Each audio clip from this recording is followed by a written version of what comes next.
Just Good a morning, few and notes please, here. yep, go ahead, Yep. Coach, please begin. Thank you. Go ahead. Just a few notes here, and then I'll answer your questions. It'll be the third year in a row that we play Notre Dame, and that's unique.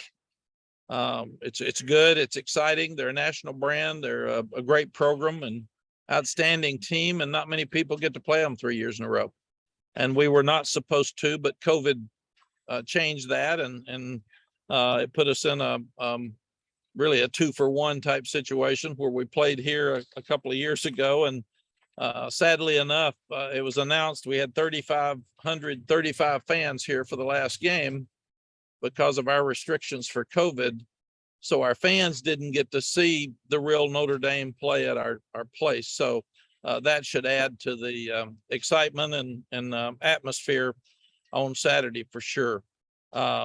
Both of our games with them have been very competitive going into the fourth quarter, and they've been tougher than we have and had more confidence in the fourth quarter.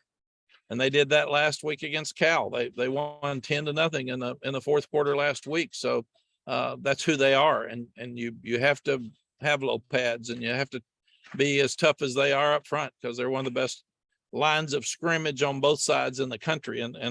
And that hasn't changed. And the other thing that you have to give them credit for is they've won 19 straight regular season ACC games. 19 straight. So they have dominated this league in regular season games without question. And again, that's such a credit for them. And the other thing they've done is they're so consistent. They're good every year. We want to get our program where it's like theirs. And their kids are bright. They have top 10 recruiting classes every year. They play hard. They're well coached. So you just have to give them all the credit in the world. Marcus Freeman played against us 3 times when I was at Texas. He was a linebacker that was an all Big Ten selection. He played in the NFL. He played for Jim Tressel, and then he came back and he was a graduate assistant for Jim Tressel in 2010, and then coached for Luke Fickell and Brian Kelly. And when you're talking about who raised you, he's been raised by Jim Tressel, who's one of the greatest to ever coach, and Luke Fickell, who will be a Hall of Famer, and Brian Kelly, who will be in the Hall of Fame as soon as he quits coaching. So Marcus has been raised right, and he hired a tremendous staff. He kept quite a few of the guys, but he also he got a lot of the guys to come in. And your first coaching job, you don't want to open up with a new staff at Ohio State. Ohio State may be the best team in the country, and if not, they're in that group. So that's a very, very difficult task. And they were ahead going into the second half. And it was a great game. So that's the Notre Dame team that we'll see. Then you go play Marshall, and they were so disappointed after the opener. They didn't play with as much energy. It didn't look like at Marshall, and they lose their quarterback with a new staff. And the new staff, we've got new staff members on defense, and it's taken us some time to get everybody on the same page. Thank goodness our offensive staff had coached together a lot, and with Coach Bicknell coaching with Coach Longo at Ole Miss and Coach Porter at Auburn, that's been an easier transition for us. But new staffs are tough, and trying to figure out exactly what everybody does during a game is tough. And we don't have preseason like the NFL. So I felt like we saw the Notre Dame team in the second half at Cal that we're going to see Saturday. We saw the emotion against Ohio State. I've told our guys that's who we're going to see. We're not going to see Marshall or Cal's emotion, but we're going to see a team that was highly motivated, executed really well the second half against Cal, and starting with Drew Pine, the quarterback. I think he was 4 for 9 in the first half and maybe 12 for 13 the second half, but he lit it up. He did everything right. He led his team well. They ran the ball really well, and they always play good defense. So it should be a great game. It'll be a tremendous challenge for us. I look forward to it. This is a fun challenge. And obviously they've been better than the rest of us during the regular season when they played, because they won. So we have a chance to do something that not any other team in this league's done for a long time. So questions? All right, first question, CL Brown, go ahead. Hey, Mack, Jeremy told us that Josh Downs and Antoine Green would be evaluated on Saturday, but I was curious, are they actually like taking hits in practice? Like have they eased back into that phase, or are they just still kind of working their rehab? CL, it's a hard question to answer because your receivers usually don't get hit a lot during practice. It's thud. So they have been thud. We don't tackle during the season, during practice. So that'll be the question is, number one, will they be ready to go on Saturday? And number two, their first tackles will be in the game if they play. So it's a little bit harder. You don't want to hurt them in practice, but you got to get them ready to go. So, and we've told both kids, you play, even if the doctor tells you you're ready and you don't feel like it, don't play. That's up to you. That'll be a decision they'll make. Thank you, Coach. Thank you. Andrew Jones, go ahead. Hey, Coach, so how do you balance the message this week of the importance of playing a team that's a step up from what you've played and the way that Notre Dame plays, but also the emotional factor? I know you said in the past you don't want teams to emotionally play a game too soon. So in your messaging, how do you balance that this week? Andrew, what we started with back in January because of the inconsistency last year was regardless of who you play to a standard and practice to a standard. And I talk to them all the time about not playing games on Tuesday. I've done that before as a coach, and you can absolutely use so much energy Tuesday and Wednesday that you're worn out by game time. And that's a dangerous thing when you're playing a national brand where media is talking more about Notre Dame than they did Georgia State or FAMU, obviously. And our fans they're more excited. They were excited about App State because that doesn't happen very often. And App State's a very good program. So, and then I didn't think as many played as well at Georgia State as we should have. So, I thought they had a lot of enthusiasm yesterday, but I thought they practiced better today. It was more of a business like go back to work. We've got to play better than they do. We just can't talk better. And that's a hard task. So, and I've challenged both lines of scrimmage. We will play better lines of scrimmage Saturday than we've played for 3 weeks. So I want to see our offensive line try to block one of the best defensive lines in the country, and they're too deep. And they have hammered people, and their offensive line in the second half against Cal last week lined up, and they were physical, and they just ran the ball right down their throats. And then Tommy Reese, their offensive coordinator, did an outstanding job of getting Drew Pine some throws off play action and moving him some. And so I thought that it's kind of funny. I would have rather played him the first game that Drew started. We've seen him now, but he's much more comfortable in that second half than he was the first half. So, and he was a really good high school player out of New Haven, Connecticut. We were all aware of him, and he was very, very highly recruited. So there aren't any bad players at Notre Dame. They're all very highly recruited, and they get their choice of most recruits, and that's why they're good players. Is practicing better today a sign to you that they're handling the process of this week the way you would like? Yes, I thought practice has been good. I've said that I didn't like last year's practices some. I've liked this team's practices in the spring and the fall. I haven't liked the inconsistency in the games, and that's been more on defense than offense. So hopefully we'll see a continuation of what we saw in the fourth quarter at Georgia State on defense, especially after an extra week to evaluate the 3 weeks that we had and improve some things. And we've got some competition at positions again where we have said, if you're not playing well, we're going to look at other guys. So it's up to you. But Thank you. week, overall, Andrew, this week has been good for practice. I'm pleased. Thank you. Okay, let's go to Trevon Miles. Hey, Coach, you talked extensively about those road wins and how proud you were of those earlier this week. But quietly, you guys have also been handling business for almost a year now at home. What kind of environment are you expecting or hoping for at Keenan Stadium on Saturday with a big-time opponent coming?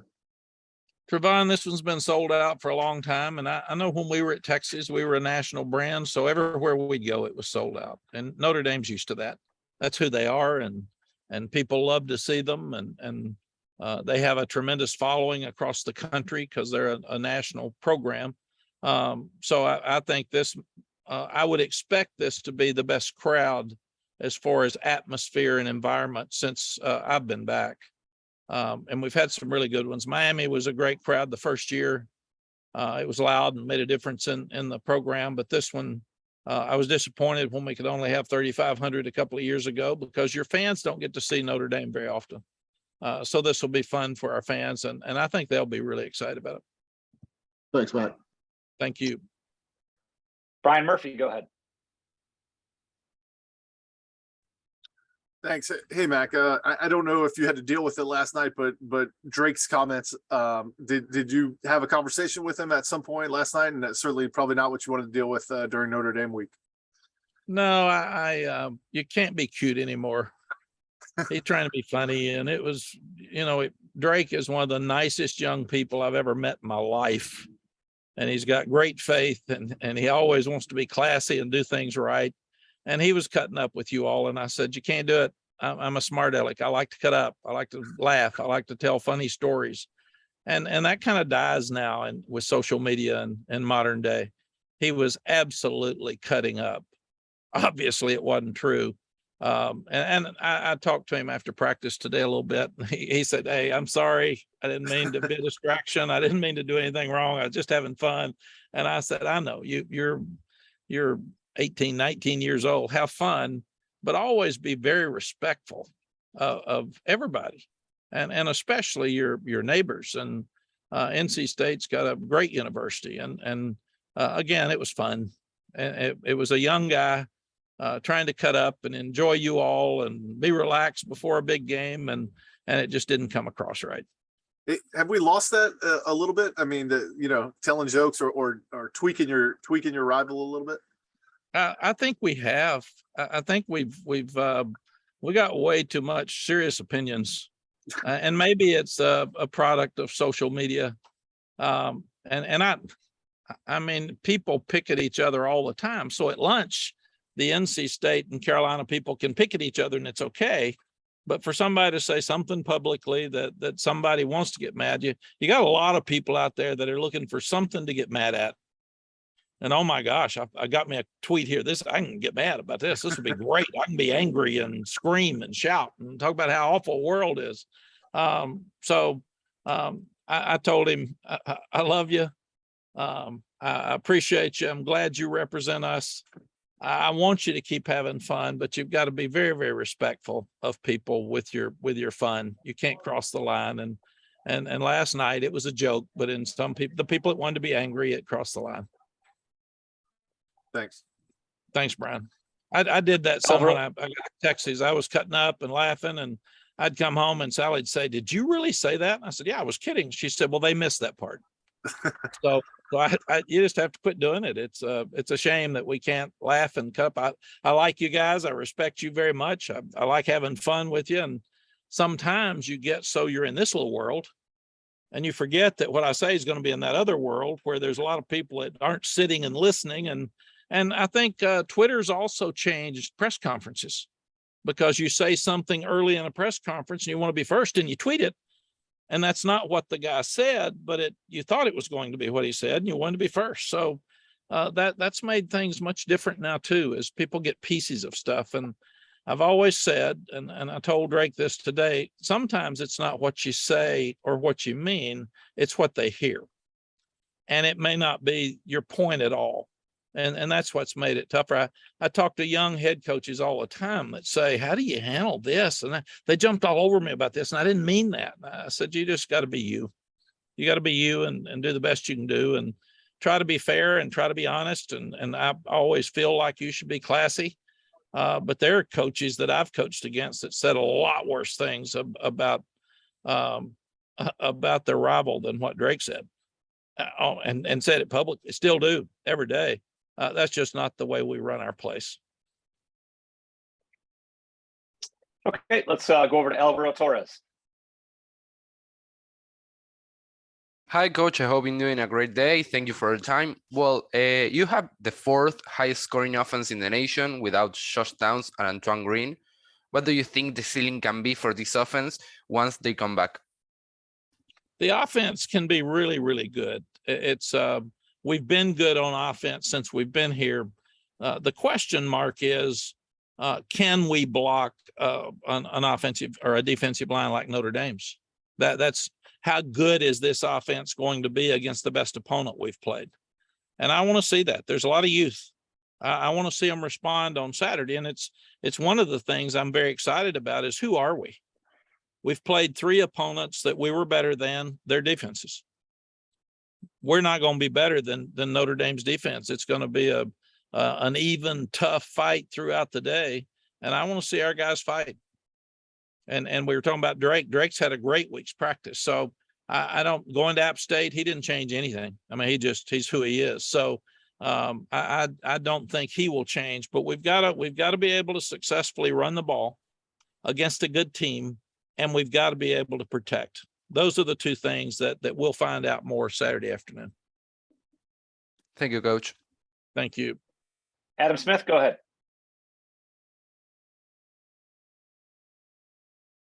Hey, Mac. Well, just sort of what you're talking about with, it kind of being a fight on the line of scrimmage. I was just wondering, like last year, the Notre Dame game, do you think, just looking back on it, that 91-yard run, you've talked about it a lot, was that in any way just emblematic of what you all went through for a season as a whole? I mean, you got the guy behind the line of scrimmage, pinned way back, and then all of a sudden he breaks it for a touchdown and the whole game changes. I mean, like it seems like that play just was sort of a microcosm of what y'all went through.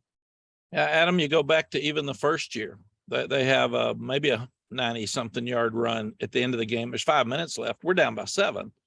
And we're not making any first downs, but we have a chance to win the game. Get a stop. And at some point we had to make a play because they were just dominating our offense.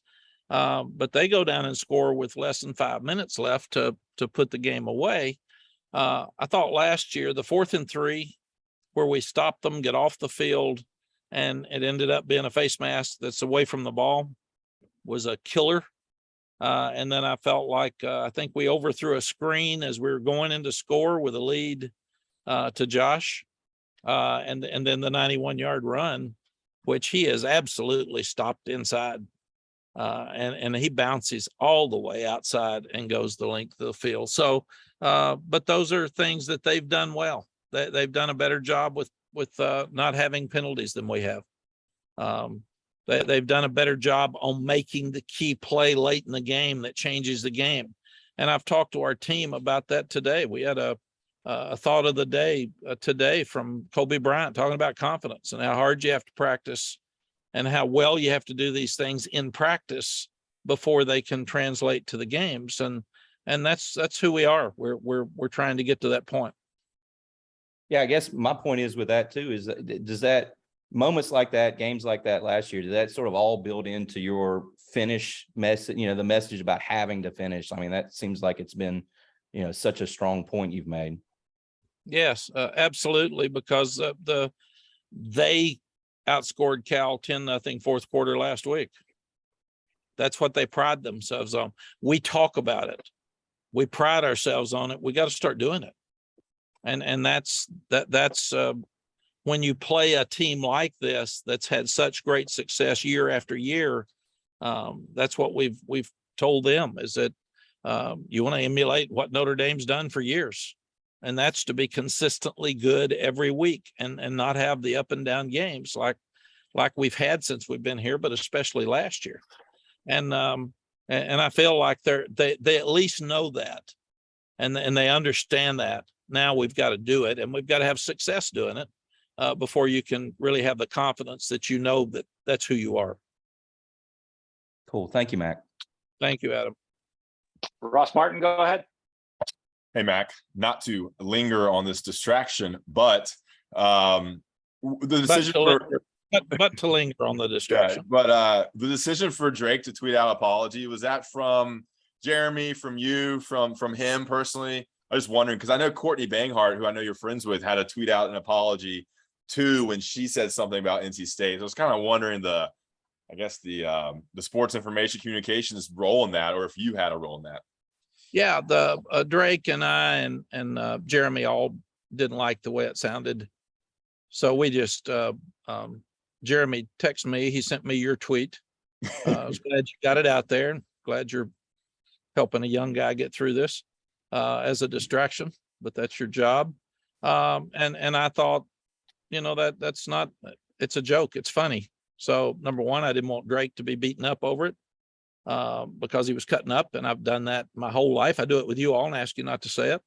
And he's young, and I didn't want him to get burned, so he didn't want to talk to the media ever again. And so I just felt like that modern day, if something's not what we want it to be as a family in North Carolina football, that's not who we are, then let's fix it and let's move forward.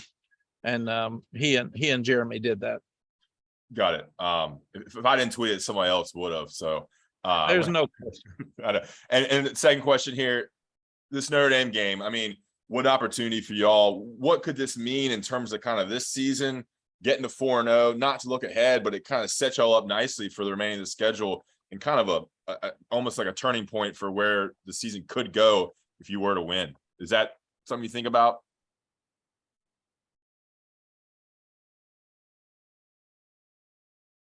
I think you're muted, Coach.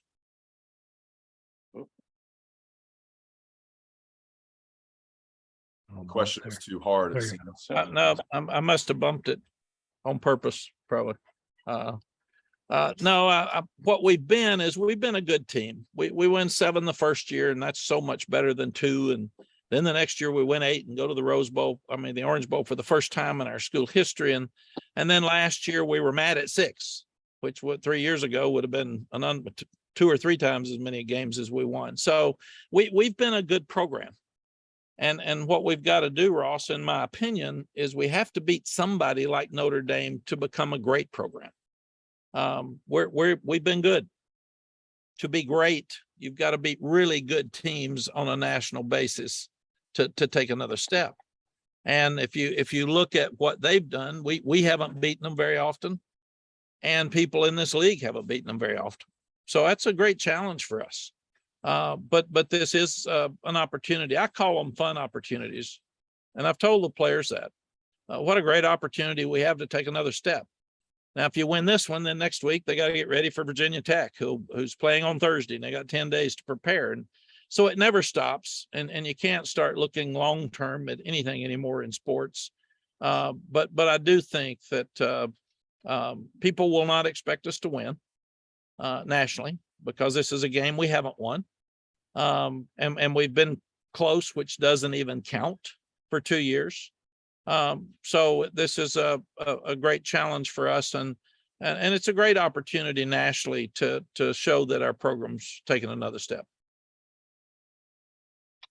Okay, over to Brandon P. Go ahead. Hey, Coach. I was just wondering, what are some of the keys to stopping Notre Dame tight end Michael Mayer, and what are some of the challenges a versatile athlete at that spot presents to your defense? Yeah, Brandon, I feel like he's probably the best tight end in the country. We haven't stopped him the last 2 years. He's so big. He's such a mismatch for safeties and linebackers, and they move him around a lot. And they've done a very good job with formations to make you cover him one-on-one. They ran the ball so much the other day in the second half and controlled the line of scrimmage. They didn't throw it to him as much, but you have to be aware of him. He's going to be the touchdown maker when you get down in the red zone. They're just going to go to him because he's so athletic, so big, and so strong, and he's a great young guy, and he competes, man. He's one of those that blocks as well as can run the routes and catch. So we're proud of our tight ends. I think every tight end in the country needs to be looking at him. And what you've got to do is number one is stop the run. And that's very, very difficult to do with them. They've got big backs. They've got a huge offensive line. Most of those guys have played for a while. So that if you don't stop the run, the game's over. They're going to have time of possession on you. They're going to beat you down. And then the play action stuff to the tight ends and the wideouts get easy. and the running backs, and that's who they are. So as good as he is, we have to worry about stopping the run, which we haven't done well for 3 weeks before we can even start thinking about stopping their passing game. Great. Well, Coach, that was our last question this morning. So appreciate you joining us for a few minutes. Thank you, folks, and I will see you Saturday.